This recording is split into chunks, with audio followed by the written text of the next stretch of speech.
E aí, pessoal, tudo bem? Gibi com o João, estamos aqui com mais uma dica hoje. João Leão, do Gibi com Joãos, e hoje vamos falar de Pluto. Pluto. Se você não conhece Pluto, Pluto teve um hype muito grande recentemente por causa de uma animação a qual eu aguardei por muito tempo, tá? Eu acho que Pluto realmente E foi é muito boa. muito boa adaptação, fidedigna, com um esquema parecido, que é algo que eu gosto muito, que eles adaptaram, cada volume é um episódio, Uhum. o menor acho que tem 40 minutos, se eu não me engano. Não lembro agora. E Pluto é uma dessas obras que eu acho que também é obrigatória para a vida, porque nós temos aqui uma releitura de um grande mangá histórico, da história, né, dos mangás, que é o Atom, né, ou o Astro Boy, refeito por um grande artista que é o Naoki Urasawa. Se você não conhece, ele é o responsável por desenhar Monster, o 20th Century Boys e outros mangás extremamente conhecidos aí e famosos, tá? Apresentei ele para João, que ele não conhecia, Eu devorei, no né? espaço de tempo curtíssimo. Também sou franco que eu durmo um pouco e por conta disso facilita muito a leitura. Mas assim, lendo Pluto, eu só parava de ler realmente quando eu dormia, que eu não conseguia mais permanecer acordado. Era literalmente até a última força, tá? Pluto é um exemplo máximo daquelas leituras realmente que lhe entretém, né? A cada Envolvente. página que você vê, você quer seguir adiante e é difícil largá-lo, porque Isso. você sempre quer ver o que vem a seguir. Isto é bom e é ruim, porque é uma ótima experiência de leitura e de entretenimento, mas que acaba rápido. É. E assim, e Pluto, para mim, trouxe alguns questionamentos muito interessantes. Por quê? É fato já, para quem acompanha o canal, sabe que eu sou muito fã de ficção científica. E Pluto traz uns questionamentos muito legais. O primeiro, até onde a máquina se diferencia do humano? Hoje que a gente vive aí com inteligências artificiais o O tempo advento, né, todo, da né? inteligência artificial crescendo, Isso, evoluindo evoluindo, a cada dia mais. aprendendo, né? Inclusive nas redes sociais a gente vê vídeos dos famosos deepfakes que você consegue fazer o rosto de outra pessoa e colocar para falar, né? A tradução que as inteligências artificiais estão falando, que até recentemente tá começou um movimento muito forte, né, da dublagem viva, É, né, da dublagem da inteligência porque tem artificial. evoluído rapidamente, né? Esse processo de dublagem também. E, Problemático. e assim, é, essa obra Pluto traz esse questionamento de que a, qual vai ser o momento que a máquina deixaria de ser máquina e teria a mesma emoção humana. Ou melhor, qual seria o ponto limiar de diferenciação da máquina para o humano ou da coisa para o humano? Exato. Né? Então, assim, esses questionamentos para mim foram muito interessantes porque eu passei vários dias filosofando e até hoje eu não tenho a resposta. É algo assim que filosófico que faz você pensar, né? Algo que já foi tratado pelo próprio Tezuka logo na época da publicação do Astro Boy, isso na década de 70 também, 60, 70. Até porque o arco de adaptação é o último arco do Astro Boy, que é o robô mais poderoso da Terra. E ele é uma releitura, tá? Óbvio que a versão do Tezuka não era tão profunda quanto a versão que foi refeita agora pelo Naoki Urasawa. Porém, alguns questionamentos estão lá e realmente é, ter o robô mais forte, mais poderoso, mas que ao mesmo tempo mais se assemelha ao ser humano. Uhum. Porque quando trata-se de robôs, isso já vem de coisas muito mais antigas, como Metrópolis, por exemplo, que é um filme da década de 20, eu acho. Isso. E ele tem essa questão realmente de até onde os robôs podem ir, ou até onde eles poderão ir, em consequência da nossa busca cada vez mais por robôs mais perfeitos.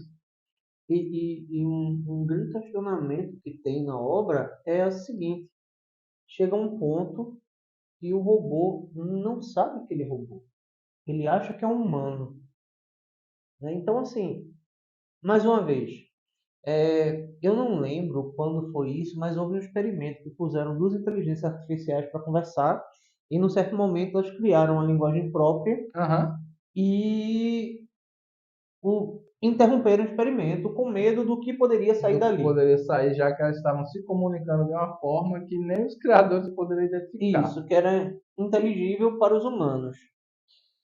E aí eu me pergunto, será que nesse ponto elas já evoluíram mais do que o humano? É fato que daqui a um tempo a inteligência artificial vai evoluir mais do que a gente. Então, assim, até que ponto isso é benéfico? Até que ponto isso é maléfico? Até que ponto a gente vai conseguir viver com isso, conviver com isso? Com isso. E em Pluto a gente vê muito disso, porque uma das primeiras, acho que a primeira regra da robótica, que é criada até por Asimov, é que um robô não pode ferir um Não humano. pode ferir humano. E aí, na obra, o Geist, que é um robô, um dos 7 robôs Mais poderoso mais da Terra. poderosos da Terra, está investigando e tem a história de um robô que matou um humano. E, e assim, seria o primeiro robô que matou um humano. Até então, ele era registrado como o primeiro robô que matou outro ser humano, É que quebrou a regra universal. isso. E quando a obra vai passando, a gente vê que Seguindo, ele não foi o primeiro. ele não foi o primeiro. Também não foi o único. Isso. Então, assim, é uma coisa que faz a gente pensar de até que ponto regras rígidas, fortes, solidificadas, são isso tudo e até que ponto a gente vai se tornar obsoleto. Porque em algum momento nós vamos nos tornar obsoletos, mas quando será? Pois é. Talvez no futuro mais próximo do que imaginamos. Voltando a falar um pouco da obra, né? A gente tem aqui, por exemplo, nessa capa a gente tem uma versão do Atom, né? Que é o Astro Boy dessa versão aqui, que tem uma aparência física muito parecida com a de uma criança normal, tá? E Aqui, aqui, ó. Dá para ver bem. sim. E além das belíssimas linhas claras do Naoki Urasawa, tá? Ele vem com as páginas coloridas no começo. Todo volume tem, né? Páginas coloridas pelo próprio Naoki Urasawa, né? E aqui a gente tem uma figura bem legal do lado. Uhum. E o Urasawa ele é considerado o mangaka que herdou realmente a simplicidade narrativa do Tezuka. E por isso que ele juntou-se, né, com os herdeiros do Tezuka, né, e resolveram fazer essa releitura, porque o próprio público japonês reconhece que ele é um artista que ele traz a simplicidade narrativa que o Tezuka usava, com linhas simples, poucos detalhes, e ele consegue ser expressivo e dinâmico ao mesmo tempo, né? Por isso ele foi trazido, né, para essa obra. É uma obra relativamente antiga, né, 2009 já, também, originalmente. Não, mais antiga, 2004. Um pouco mais antiga. Já teve uma publicação nacional em 2009, eu acho, não sei, não, 2013. Foi republicado. E foi republicado recentemente, né, já por causa do sucesso do anime, né, que foi trazido. Ele vem com o mesmo projeto gráfico, muito utilizado, né, pela editora Panini, capa cartonada, orelhinha e páginas de papel offset, né, de alta gramatura.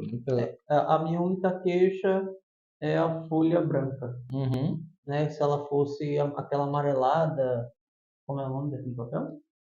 Pollen Bold. Pollen Bold, seria muito mais agradável a leitura a, a essa folha offset branquinha aí, que como eu leio deitado, basicamente, né? A luz quando bate, e olha que eu uso uma luz quente, luz de cor quente, né? Exatamente. Facilita a Facilita, leitura, principalmente em ambiente escuro. e Não cansa muito a visão. aí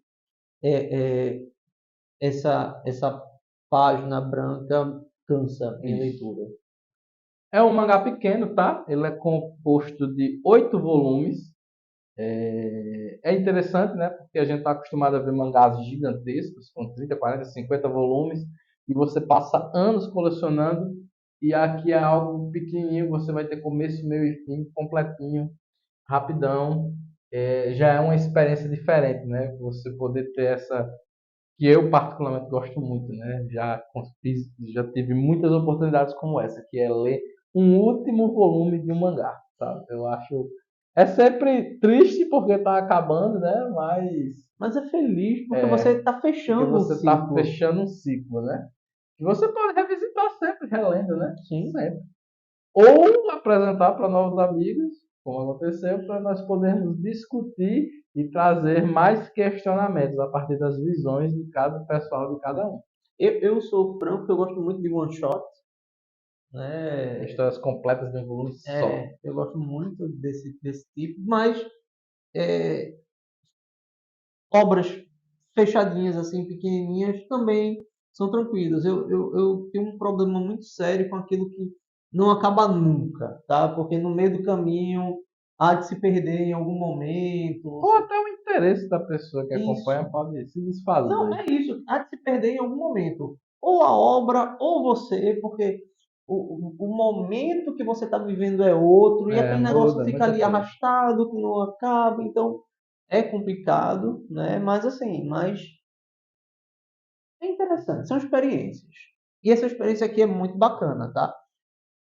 Aí eu digo pra você, se você assistiu o anime que saiu recentemente numa plataforma dessas de streaming, ele é muito bom, tá? É muito fiel à obra, Muito fiel. mas o prazer da leitura é inenarrável e incomparável. Eu também prefiro. Até porque a própria estética da arte ajuda muito a ambientar. Quando você vê uma versão animada, ainda acaba sendo relativamente colorida demais.